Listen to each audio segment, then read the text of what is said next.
오늘 우리에게 주시는 하나님의 말씀은 마태복음 28장 11절로 15절까지의 말씀입니다. 마태복음 28장 11절로 15절까지의 말씀입니다.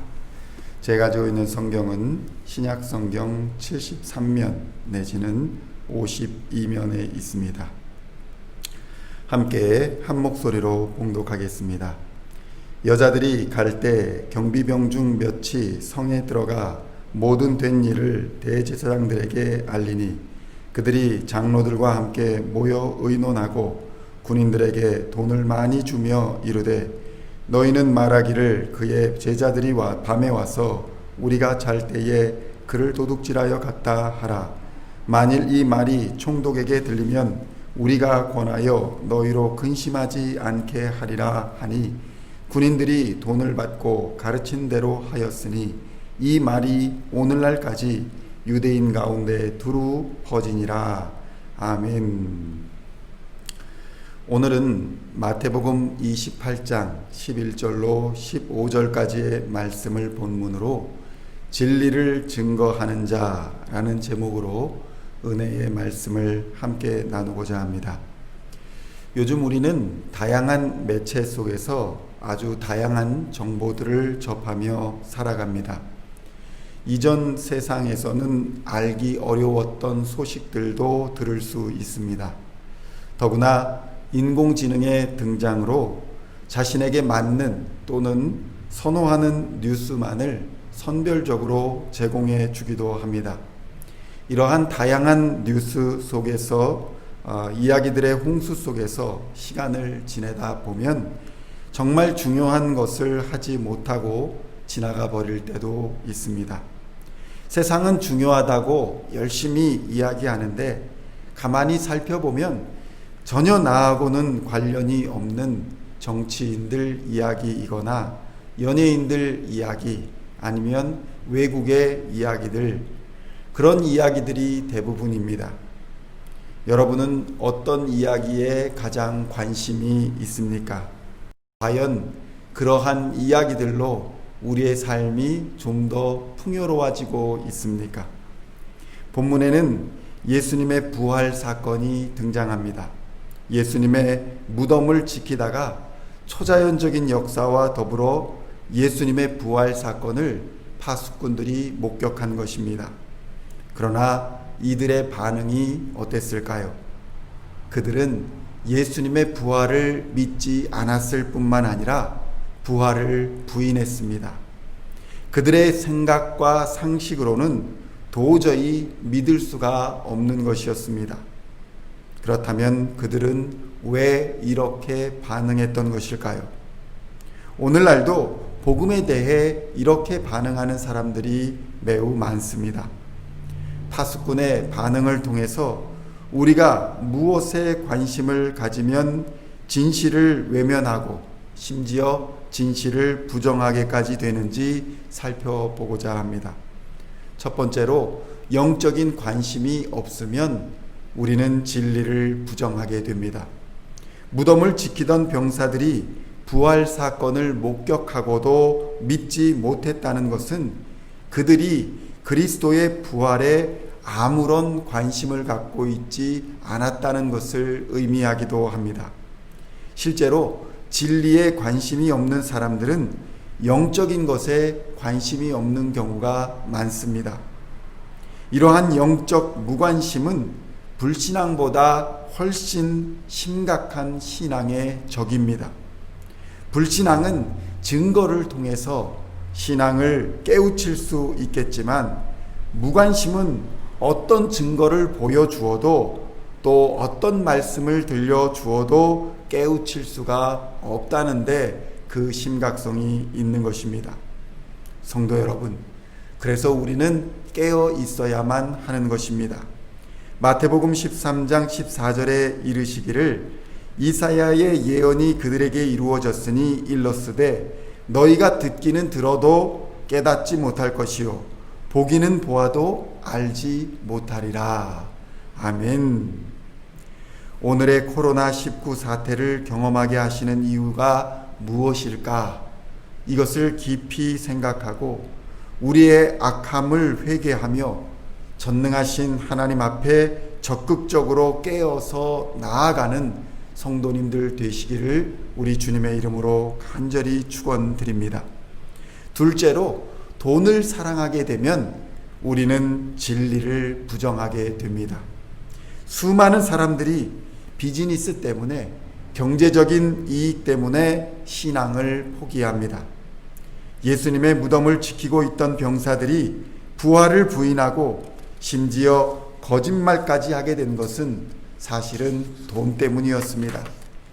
대제사장들이 그들에게 금전적인 보상을 해주자 그들은 진리를 거스려 거짓을 말하였던 것입니다. 돈에 대한 욕심은 일반 사람들뿐만 아니라 성도들까지도 진리를 거스르고 하나님 곁을 떠나게 합니다. 사도행전 5장 1절로 2절 말씀을 보면 이런 말씀이 기록되어 있습니다. 아나니아라 하는 사람이 그의 아내 삽비라와 더불어 소유를 팔아 그 값에서 얼마를 감춤해 그 아내도 알더라. 얼마만 가져다가 사도들의 발 앞에 두었다 라는 기록이 등장합니다. 이로 인해서 아나니아와 삽비라는 죽음을 피할 수 없었습니다. 그러므로 바울은 말합니다.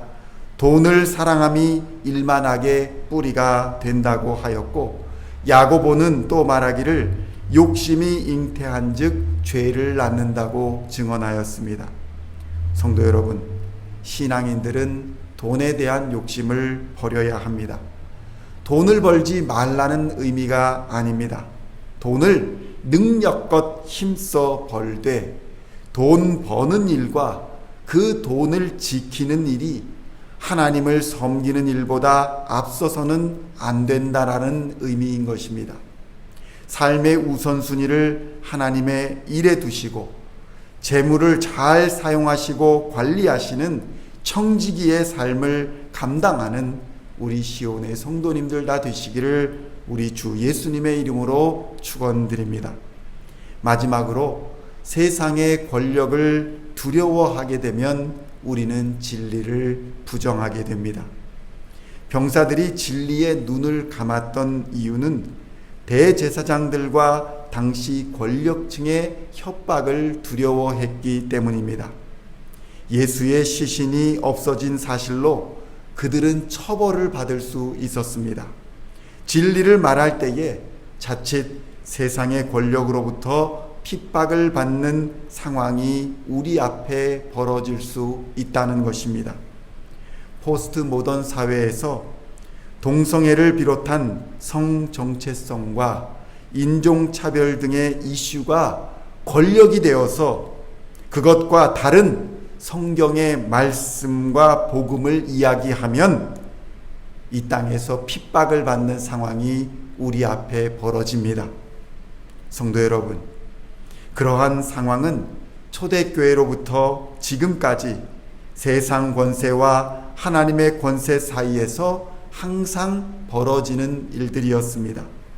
우리의 믿음의 선조들은 항상 하나님의 권세를 선택하고 세상의 권세로부터 닥칠 위기를 각오했습니다.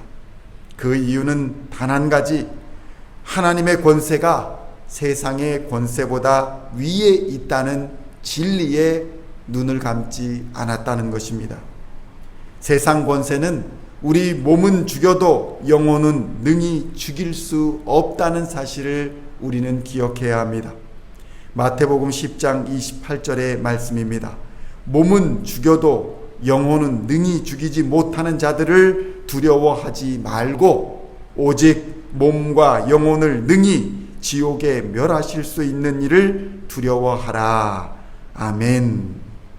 따라서 우리는 세상 권세와 하나님의 권세가 대립할 때에 과감히 하나님의 권세를 선택하여야 합니다.